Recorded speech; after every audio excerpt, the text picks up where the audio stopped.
to call you back if I can, okay? I'll speak to you in a little bit.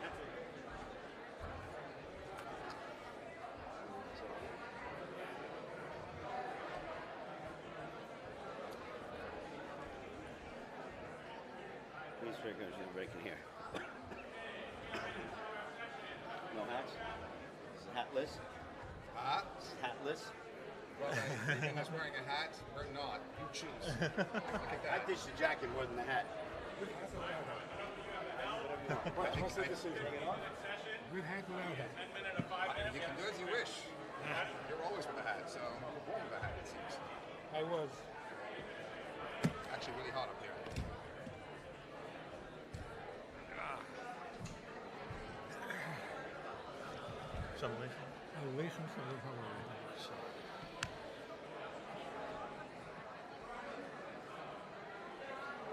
Ooh, time is flying. No hat, no jacket, and no bag. Oh wow, casual Thursday. My pants and my shirt on, Okay, ladies and this is not even on. Hello, testing. We're on.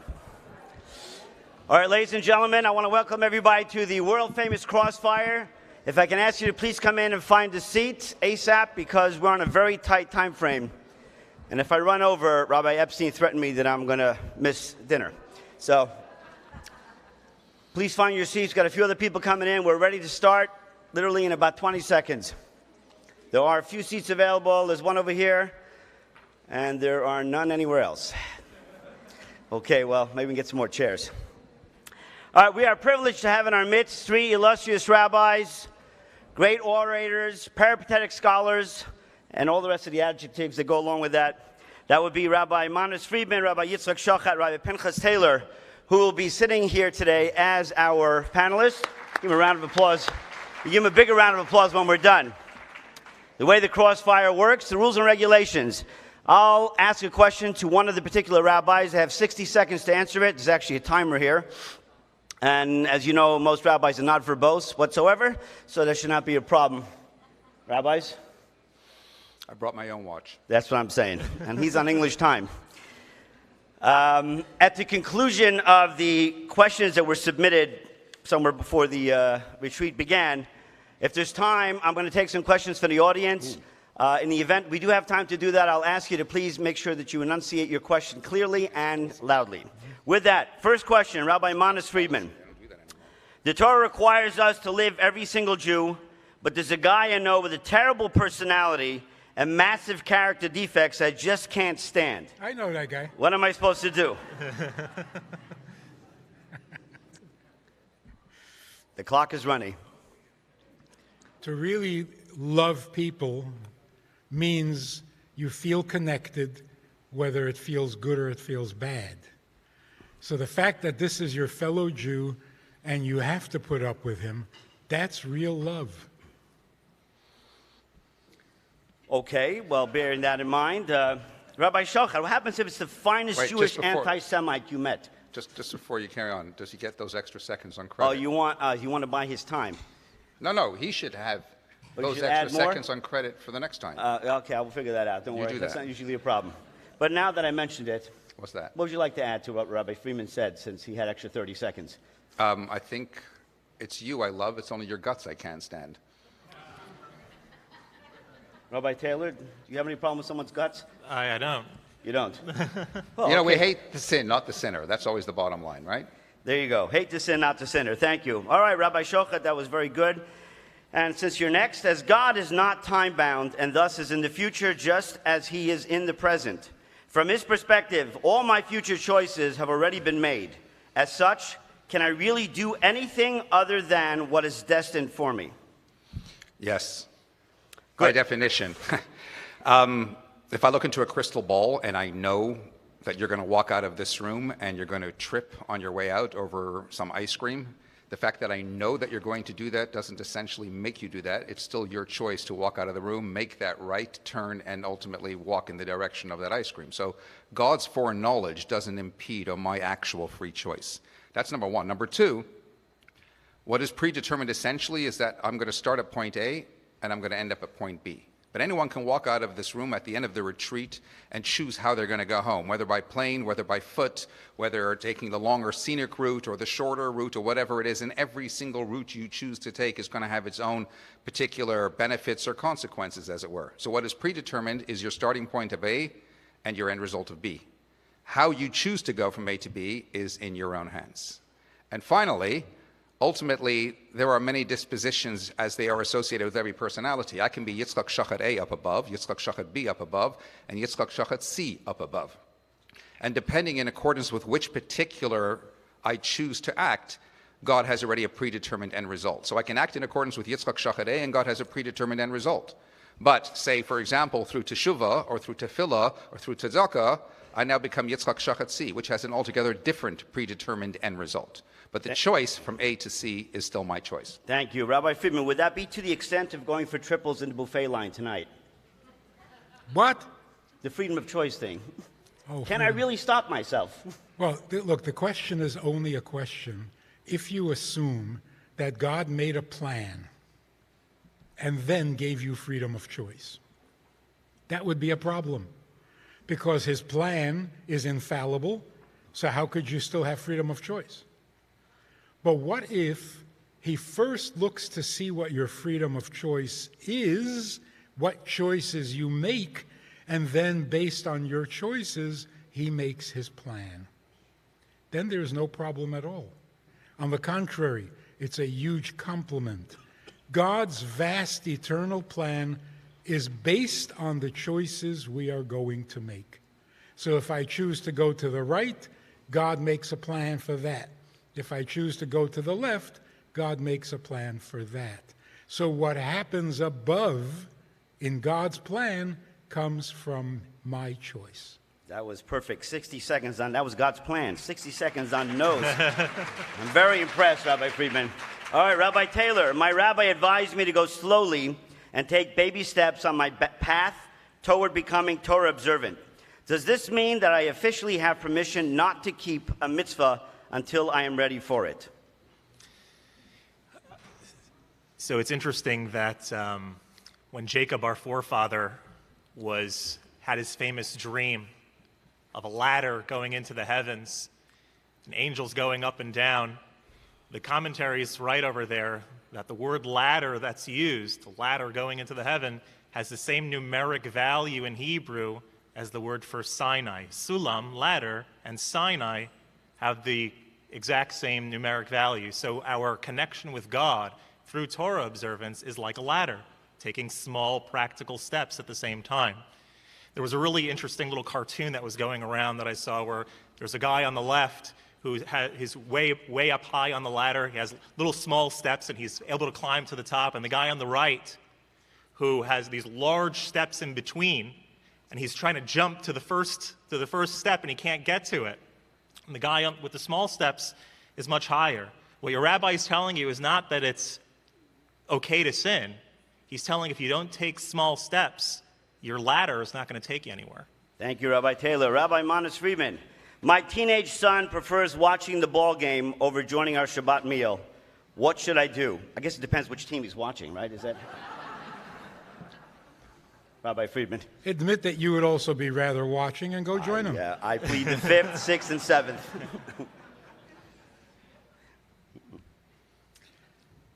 You know, if it bothers you that he's not observing Shabbos, so that he's watching the baseball game, it's going to become a point of contention, and it's going to get between you, and your relationship is going to suffer.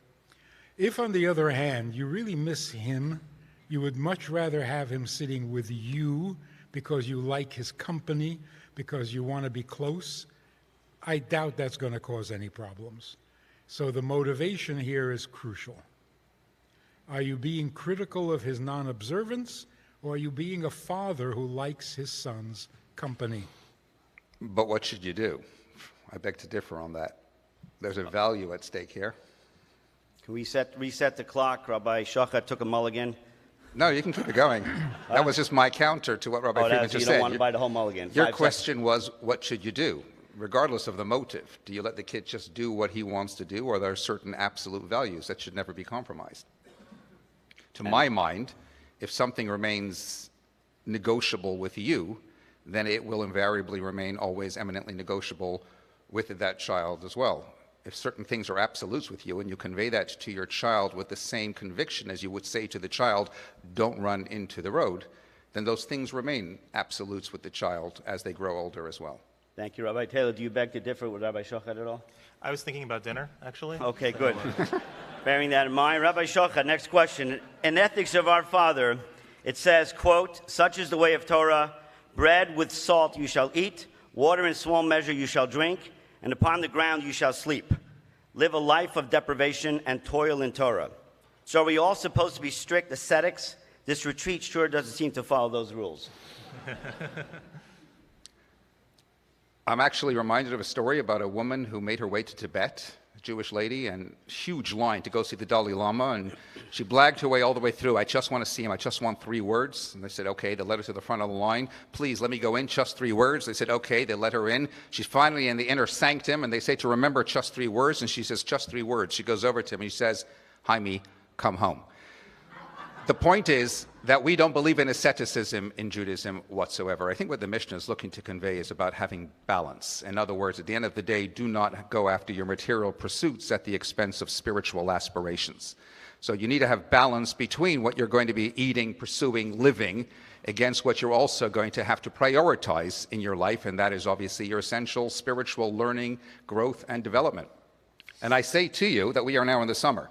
Every yeshiva is pretty much closed. I suggest that there is no more Torah learning going on anywhere else in the world as much as there is right now at the National Jewish Retreat. All right, so if we're doing that much Torah learning, we're allowed to have the commensurate food to balance that out against it. Nothing like a shameless plug. Thank you very much, Rabbi Schochet. Rabbi Friedman, are you a fan of asceticism by any chance? Oh, yeah, You are. for everybody else. For everybody else. Okay, good. Rabbi Taylor, I recently came across a verse in the book of Kohelet, Ecclesiastes, that states, quote, he who increases knowledge increases pain. So should I stop increasing my knowledge to avoid the pain? It's like Jewish psychology. Rabbi Taylor. Well, clearly we shouldn't stop knowing. Rabbi Friedman has an organization called It's Good to Know, so I mean, you have to keep knowing. Knowing is a good thing in Judaism. Someone once asked the Rebbe, the Lubavitcher Rebbe, about this particular verse, and they said, what does it mean? Increasing knowledge increases pain. And so the Rebbe said that when a person doesn't know anything, when a person is a fool, they can pretty much think that everything is good within themselves, good within the world. They live in a fool's paradise. But when a person starts engaging in the Torah and starts appreciating the commandments and starts appreciating the lifestyle and then appreciates how much they don't know and how much growth they need, how much growth is needed in their own system, they become somewhat dissatisfied with themselves. It can be painful. But what the verse is telling us is these are the healthy, growing pains of spiritual development.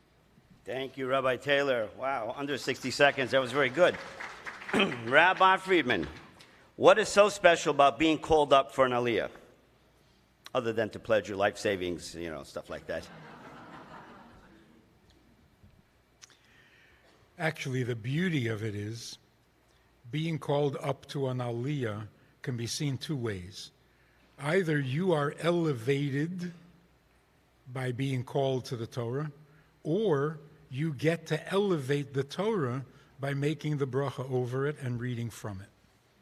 I like the second idea.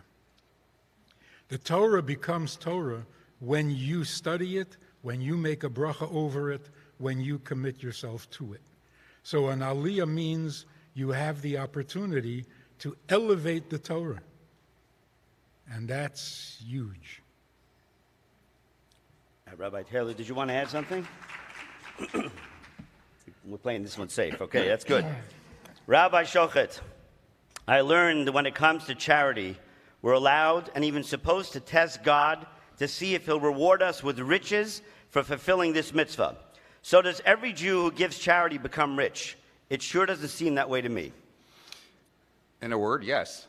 After all, God says so. And God, in fact, encourages us and implores us to actually test him.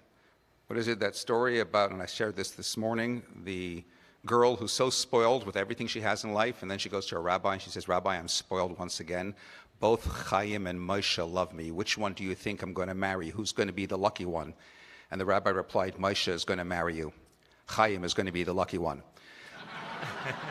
You know, if you happen to be spoiled in life, make sure to share those spoils. God promises you that when you do, you will be the lucky one. Not always does it work immediately quid pro quo, because if it did, there'd be no free choice in the whole charity giving. It'd be the single best investment you can make. If every time I'm going to give $10, I'm going to immediately get back $20, then I'd be a fool to get involved in any other business altogether. By basic rationale, if you give a penny a day and then you're going to get back 2, and then tomorrow you give 2, you get back 4, etc. By day 24, you'd have $100,000 in the bank. So it's a process of God doing a repayment, but it might be something of a delayed repayment. Or it might be expressed in some other means and by some other kind of chesed in your life, other kinds of compassion and benevolence in your life that you don't even know, that you aren't even aware, and you will only ever become aware of in due course or in the hereafter. But God does promise. So you do you, and God will do his. Thank you, Rabbi Schochet. Rabbi Friedman, is there a limit to how much I should give? There's a limit to how much you're obligated to give, but there is no limit to how much you can be, how generous you can be. Although you have to be realistic and not mess up your life. So with good judgment, there really is no limit. Thank you, Rabbi Friedman. Rabbi Taylor, is Judaism too focused on physical rituals at the expense of mindfulness and the inner experience? Why does a spiritual God care about physical deeds? Well, one of the things that we know is that every commandment has a physical aspect of how it's completed and a spiritual aspect. So we're certainly supposed to have the mindfulness and have the inner experience whenever we're doing any of the commandments. But one of the things that we're taught is that the entire purpose that this world was created for was to make this world, which conceals godliness, which was built to conceal godliness, that we, through observing the commandments, make it a place that reveals godliness. Revealing godliness in the place that conceals godliness is only done through physical action. Another thing that happens magically when we do the actions that we're supposed to do is that all of the mindfulness, all of the benefits of the mindfulness are elevated by default. Once there was a congregant who once went to their rabbi and said, Rabbi, I'm not observant of the Torah because I don't believe in God. And the rabbi said, you don't believe in God because you don't observe the Torah. In other words, it's through the actions that we refine our mind and elevate ourselves in order to uplift the world. Thank you, Rabbi Taylor. Rabbi Schochet, did you want to add something to that? No, I'm in total agreement. Okay, good. Thank you. Can we change the premise? All right, Rabbi Friedman, let's change the premise. The assumption that God is spiritual is not correct at all. Who says God is spiritual? God created heaven and earth. Heaven is spiritual, earth is physical. God created them both. So what is God? He's God. And to him, the spiritual is no better, no closer, no more impressive than the physical. In fact, he's more interested in the physical. Thank you, Rabbi Friedman. Only I would have to come in on that and simply Oh, say... well, all right. You're out of business now. I'm out of business. We all know the Hasidic expression, right? God created from the spiritual the material, and our objective is to turn the material back into spiritual, because that remains the primary purpose and objective of our existence. That's it. Okay, Rabbi Friedman, will the perhaps spiritual God ever allow me to take a small vacation from all my religious obligations? Maybe like one day a month or something like that. Sometimes things are just too overwhelming for me. I think if you see it as an obligation, it is overwhelming. Like 10 commandments are a lot, if you're counting. So if you see it as an obligation, you're already burdened, you're already burnt out, it's just a matter of when you're going to quit. But if you think of it as serving the Creator, I was born to serve my Creator. If you're serving Him, then you don't get burnt out.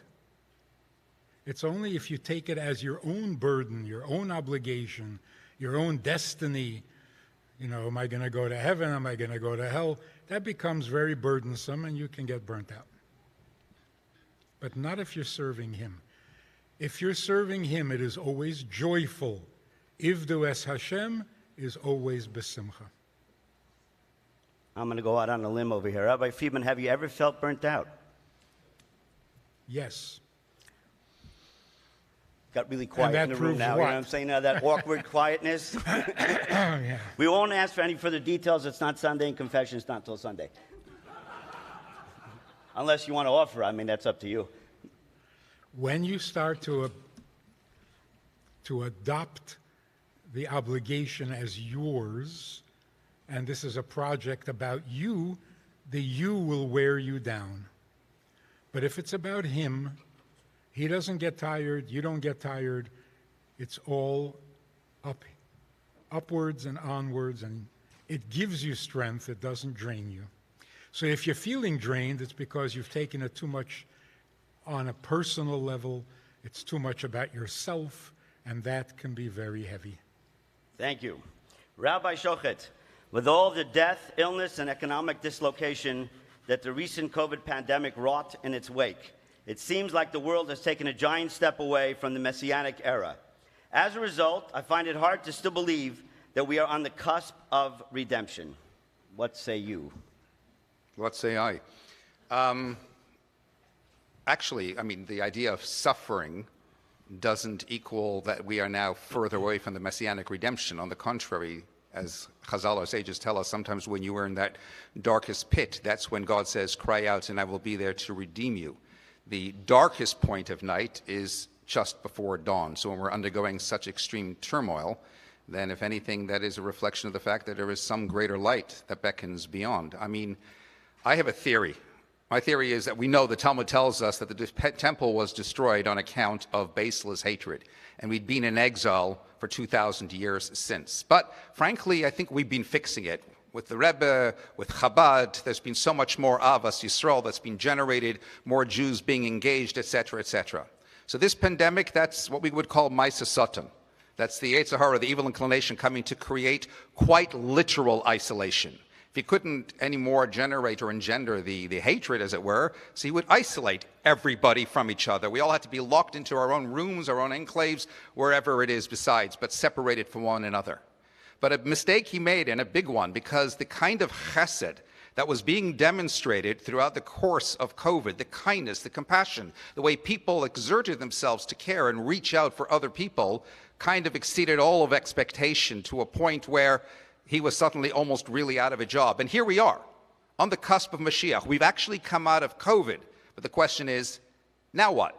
Do we revert back to old habits? Or do we keep up that incredible kindness and chesed that we exert towards or extend towards one another? We like to use this term bantered about, new normal. Well, what does that actually mean?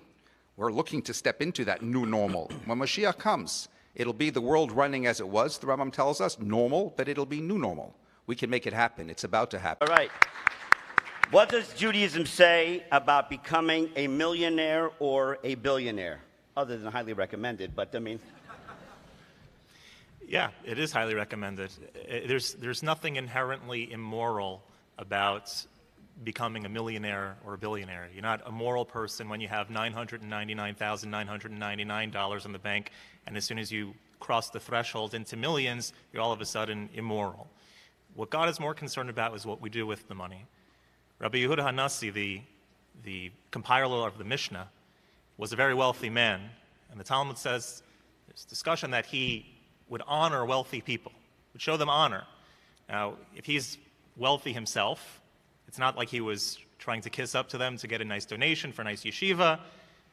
And Rabbi Yehuda Hanassi is the same person who, at the end of his life, put his hands into the heavens and said that he didn't benefit from the world, from any of the pleasures of the world, even to the extent of a pinky.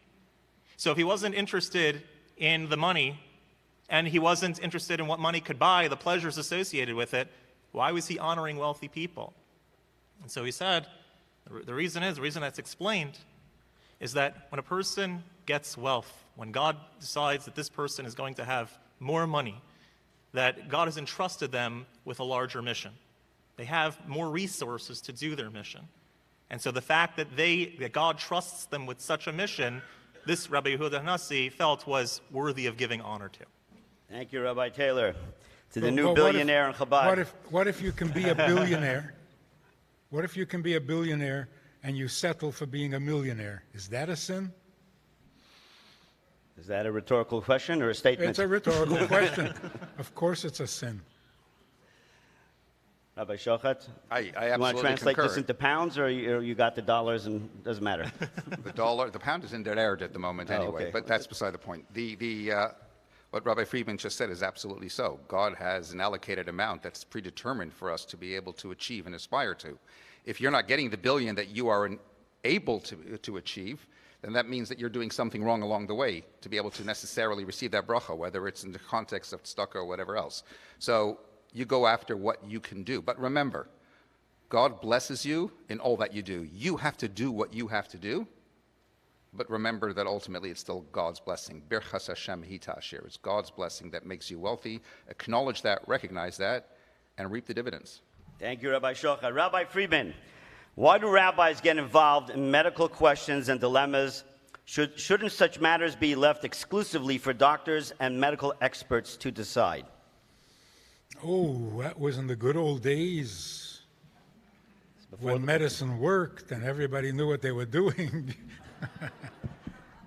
Now the question is, who knows what they're doing? The best combination is an expert medical opinion with an expert halachic opinion, and if they coincide and they agree, that's a healthy way to go. Okay, well said. The rabbis beg to differ or beg to agree? No, the only difference between God and a doctor is that God doesn't think he's a doctor. And that's There's no why, offense, and by that's the way, why, no offense taken. I just want to, disclaimer. and that's why you need the rabbi there for that kind of balance. All right, I'll throw in an extra million for you on that one. Rabbi Taylor? He's good, all right. Rabbi Schochet, as a rabbi, what's the best advice you can give someone to lead a meaningful life? Second part of the question, if you can come back to this world as anyone you want to be, who would it be? Before you start the clock, those are two completely separate questions. Well, I'm sorry. I'll give you 30 seconds for each one. Well, in regard to the first question, there are two types of people in this world. There are some people who wake up and say, "Good morning, God." He's going to have a great day. There are other people who wake up and say, "Oh, good God, morning." Him, not so much. Number one, don't be that guy. When you do wake up in the morning, remember, when a lion wakes up in the morning, he knows he has to run faster than the slowest gazelle. Otherwise, he's not going to eat. When a gazelle wakes up in the morning, he knows he has to run faster than the slowest lion. Otherwise, he's going to get eaten. So when you wake up in the morning, whatever you do, make sure that you are actually up and running. Number three, there are two types of people in this world. There are those who act without thinking, and there are those who think without acting. Be neither of those people. Make sure that you always think and then translate that thinking into action. Sometimes life overwhelms you. Sometimes you might feel you're enveloped in darkness. Don't see yourself as being buried. See yourself as being planted. Grow from the experience. And finally, in the timeless words of the Rebbe, when you do all that, Keravelt, turn the world upside down. Do what you need to do to make your difference, to bring redemption to all of this world. And for the second part of the question, Who would I want to what was that? if you come back to this world as anyone, if you could come back to this world as anyone you want to be, who would it be? At running the risk of sounding arrogant, Yitzchak Schochet. And why? It doesn't say anything about why. It just asked. But go ahead. You can qualify it. It's the famous story of Reb Zusha, who said when he comes up to heaven and God says, "Why were you not like Avraham, Yitzchak, or Yaakov?" He says, "I'll have a ready response for each of those. God, you appeared to Avraham, you never appeared to me. You gave Yitzchak the option to sacrifice himself on the altar. You never gave me that. Yaakov was the father of the 12 tribes. I was only a father of a couple of kids." He says, "Whoever they ask me, I'll have a ready response for. There's only one question which, if they ask me, I won't have an answer for. And that is if they ask me, Zusha, why weren't you Zusha?" And the point is that Zusha is teaching us, God didn't put me in this world to be an Avraham. He already had one. We're not here to duplicate. I'm here to be Yitzchak Schochet, to achieve my personal objective, to make my contribution, in a way such that nobody else was ever able to do. So if I need to come back, I'd like to come back as myself to finish the job if I hadn't already done so. Well said. Rabbi Pinchas Taylor, many Chabad Hasidim make it their mission to put tefillin on as many non-religious people as possible, including many who never put it on before and will likely not do so again. Does that one isolated mitzvah really matter so much? A few years ago, I was on a plane to the Holy Land taking a birthright trip, and there was a gentleman sitting next to me who was a teacher in a yeshiva in Baltimore. And he's asking where we were going, what we were doing. So the plan is to hopefully to get these kids, get these young people more involved in their Jewish identity. And so he said that he really praised the work that Chabad does, but he never understood what the idea of getting one Jew to do one mitzvah was all about until his friend, he had a rabbi friend of his who he called a kiruv rabbi. And this kiruv rabbi, who outside the Chabad world, people who are bringing Jews into observance further, this kiruv rabbi had a group of college students that he interacted with, that he taught on a weekly basis. And this rabbi had a tragedy in his family. His son passed away.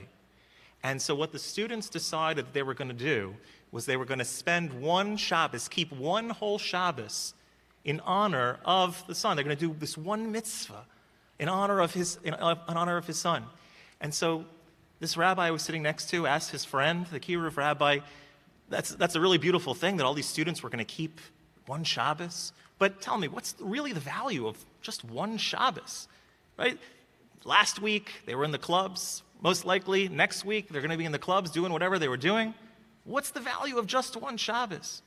And so the kiruv rabbi told this gentleman that was sitting next to me, he said, I would give anything in my life to spend just one Shabbos, just one more Shabbos with my son who passed away. And our Father in heaven feels the same way. Just one Shabbos, just one mitzvah has eternal value. Thank you, Rabbi Taylor. Beautiful. I got one last question here before I'm going to open this up to the audience. So in the event you do have some questions, start formulating them in your minds. When you do ask your question, please keep it succinct. And again, speak clearly and loudly. Last question, Rabbi Friedman. As a Jew, or Jewess, why can't I marry a righteous non-Jew with the hope of him or her converting? First of all, it would not be fair to expect someone to convert for your sake. Either they convert for their own sake, or it's not really a conversion at all, and you do not make that kind of condition. It's not fair, it's not right. Secondly, by definition, marriage means a reunion of two parts of a single soul that got divided at birth. Any other kind of union may produce a wonderful result and you can live happily ever after, but it is not a marriage. A Jewish soul and a non-Jewish soul are not parts of the same soul. So unless the conversion is real, honest, sincere, and true, their union can be a very fine union, but it is not a marriage. So let's go by the definition of what marriage means.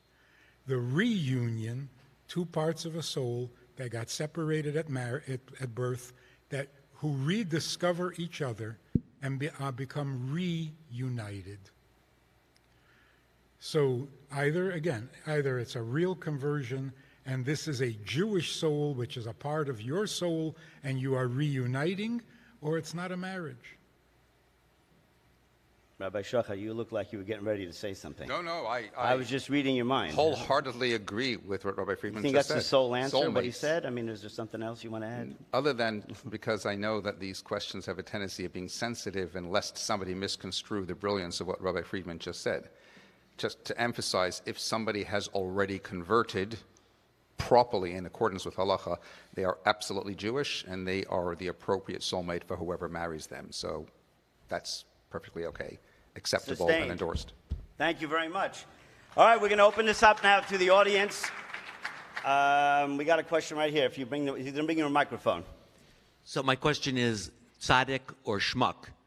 Trump. Whoa. You know, there's a reason why I was surprised when he said we're taking questions from the audience. They tend to avoid it for that reason and that reason only. Okay, any other questions? Remember whose hotel you're staying in here. I'm just saying.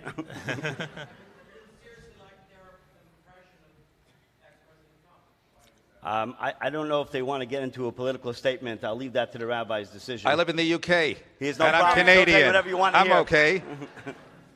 Everybody has their personality flaws, and everybody has the very real ability to do some amazing good. A lot of people are riled by Donald Trump because maybe some of his crass approach and attitude towards things or the way he expresses himself. Oh gosh, he just walked in the back door. No, I'm kidding. And everybody But at turned the same around. time, he moved the embassy to Jerusalem, et cetera, et cetera. So there's some things that we have to absolutely be grateful for.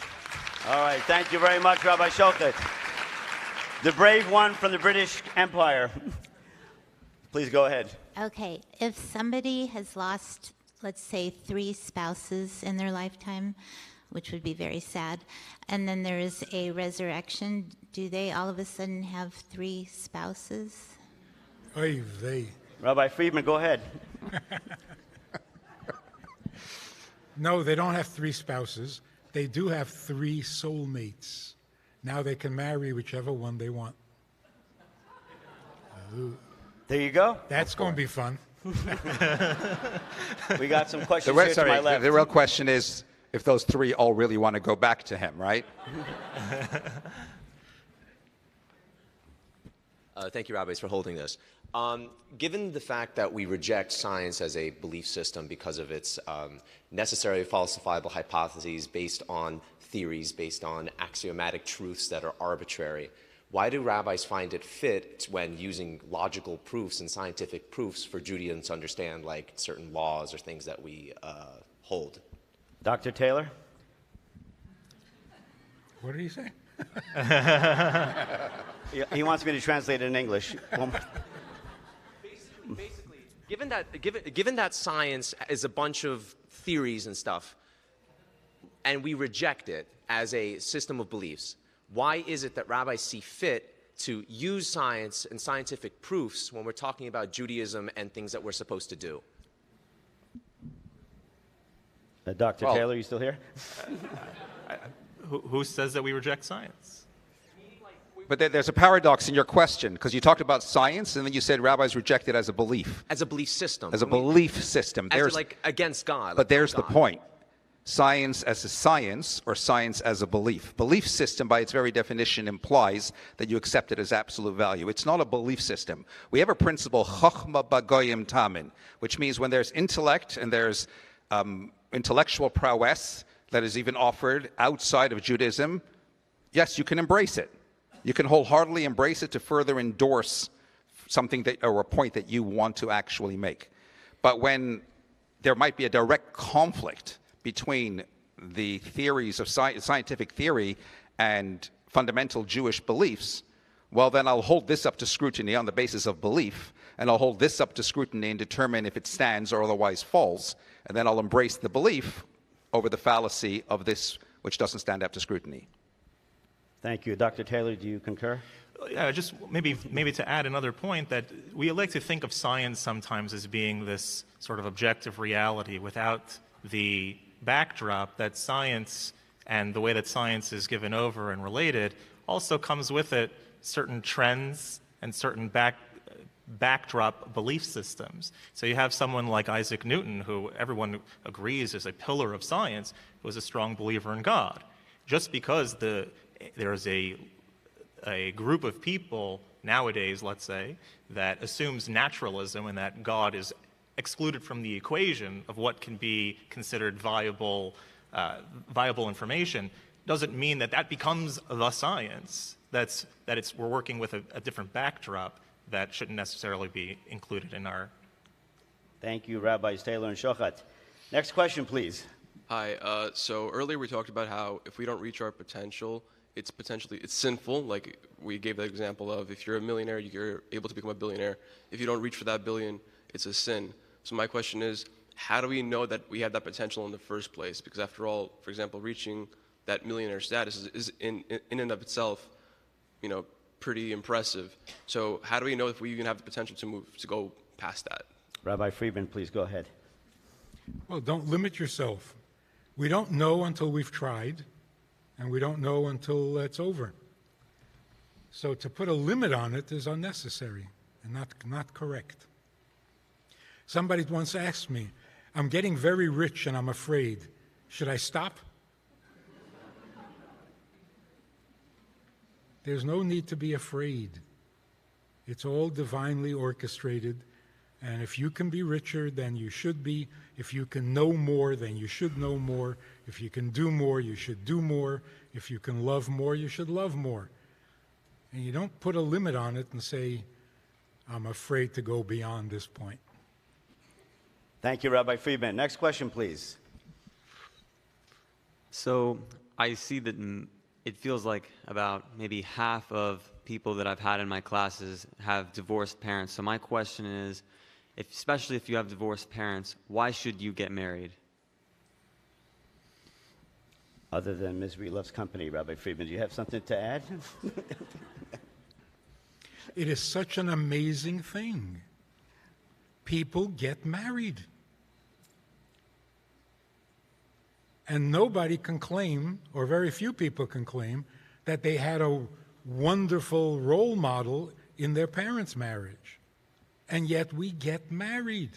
I know there are some who are terrified, but those who do get married, it is so amazing how we are incorrigibly optimistic and believe in the right things and will try even though, logically, it seems like it's not working and not worth the effort. So it's an amazing thing that the human spirit can overcome. Despite what we see, we know what is right. So if you want to break it down, there are facts and there are truths. The fact is marriage is very difficult. That's a fact. The truth is marriage is wonderful. So you handle the facts, but you pursue the truth. Can I add to that just an interesting observation? Men and women are diametric opposites. The whole notion of marriage makes no sense. There was a French teacher who was explaining to her class how nouns in French are different than their English counterparts, masculine or feminine. La maison is a house, feminine. Le crayon is a pencil, masculine. And then somebody, as opposed to in English, someone asked, what about a computer? Is a computer masculine or feminine? So she divided up the class between the men and the women to come back after an hour with their conclusion. And the men came back after the hour and concluded that a computer is most definitely feminine. Why? Because number one, they store mistakes in long-term memory for possible later retrieval. Number two, they communicate with each other in a language incomprehensible to anybody else. And number three, no sooner do you acquire one, you end up spending half of your paycheck on accessories for it. But the women concluded that a computer is most definitely masculine. Why? Because you talk to them and they don't respond. Because they're supposed to help you solve the problem, but half the time they are the problem. And number three, if I dare say this, because no sooner do you acquire one, you realize if you waited a little longer, you could have had a better model. Thank you very much, Rabbi. We had one more But let me finish the point. Ultimately, we get married because God tells us to get married, because God instructs us to get married, and we have to work through it. And it's challenging, and sometimes we mess up in the process because we make mistakes along the way. And that can, God forbid, actually lead to divorce. But that doesn't mean that the child is going to end up repeating the same mistakes of the parent. The child still has to aspire to do what God wants him or her to do. Thank you, Rabbi Schochet. You have a question there? Okay, so we learn that in order to serve Hashem, we have to do it in the most, 100% into it. But how can one serve Hashem if they're not comfortable with themselves, with their body, with their sexuality, with their identity, any of the above? Isn't that time for... Who's mode? Isn't it time for dinner? All right, Rabbi Friedman, your mode today. Let's go, Rabbi Friedman.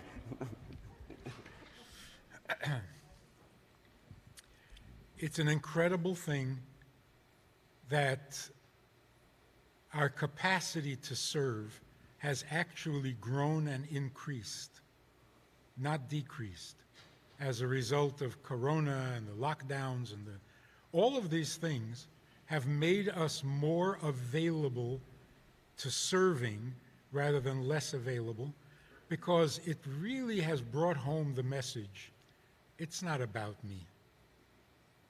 It's not about me. My life is not about me.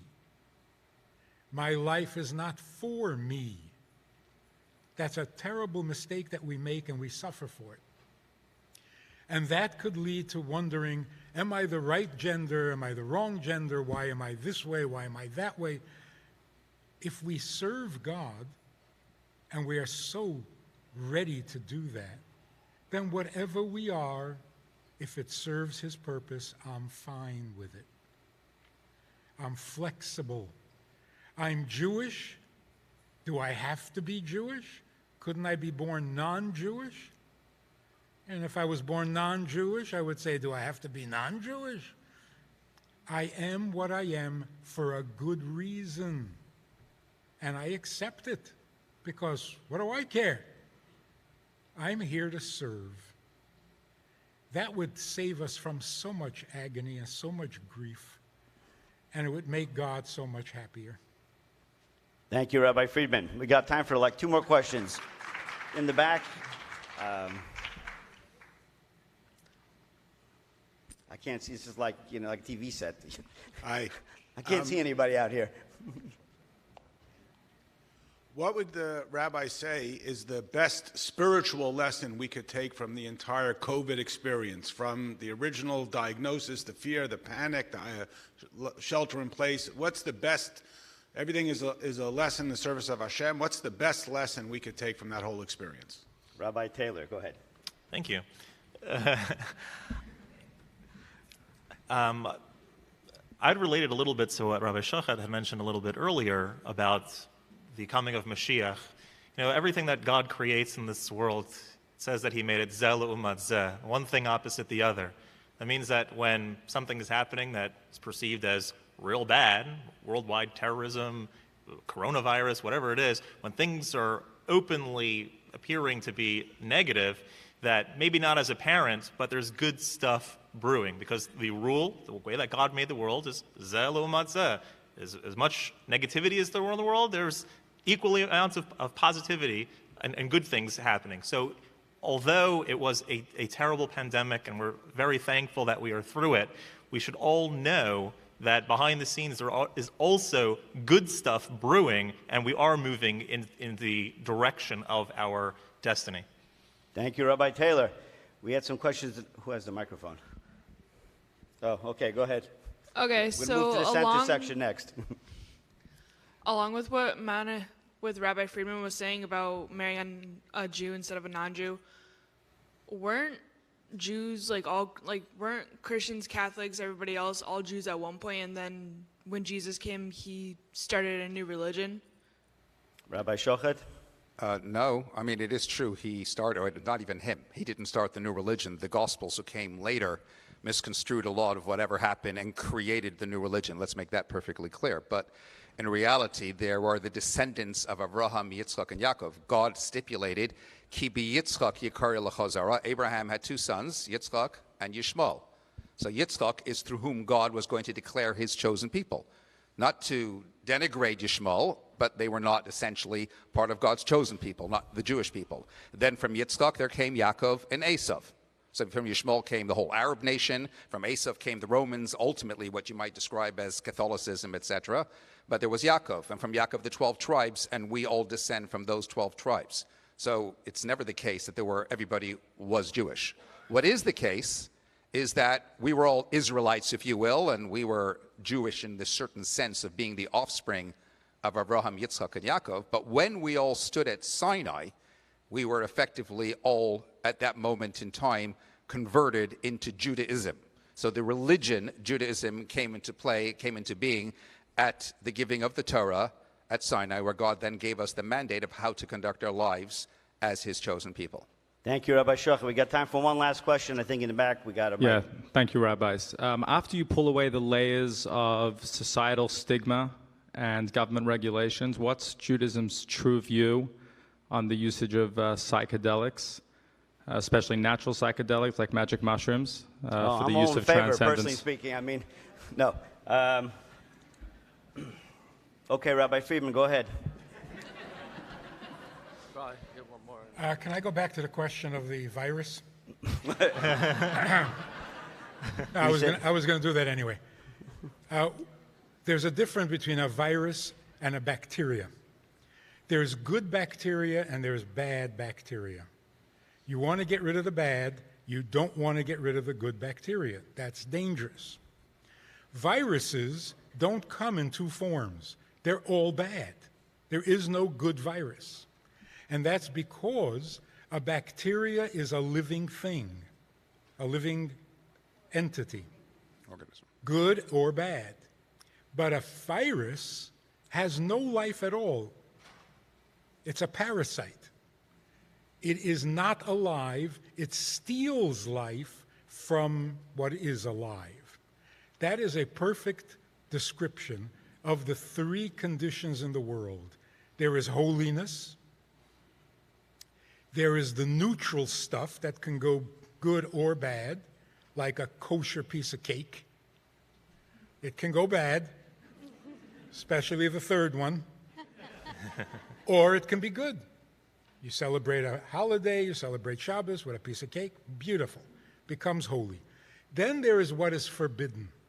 The things that are forbidden are not bad bacteria, they're viruses. They have no life, they just draw life away from holiness. And that's why it can't be redeemed. It can't be used for good purposes. It's a virus. The only thing to do is get rid of it. So that gives us a picture exactly of where we stand in the world. The viruses have to go. The neutral stuff has to be utilized in the best possible way. Going back to being a billionaire, if you can do that, then you have the maximum use of the good side of the bacteria. And then there is Mashiach himself, pure godliness, which is God's vision for the world. So we are making more and more of the bacteria into godliness, from good to godly, and we are getting rid of more and more of the viruses that are lifeless and useless, and they simply have to go. It's the bottom line, magic mushroom, good or bad? If we would get rid of it. A big round of applause for all the rabbis sitting up here. More to come. Rabbi Epstein. They promised. I thought the answer is everything can be cured then with magic mushrooms. All viruses, bacteria. No? Depending which ones you take.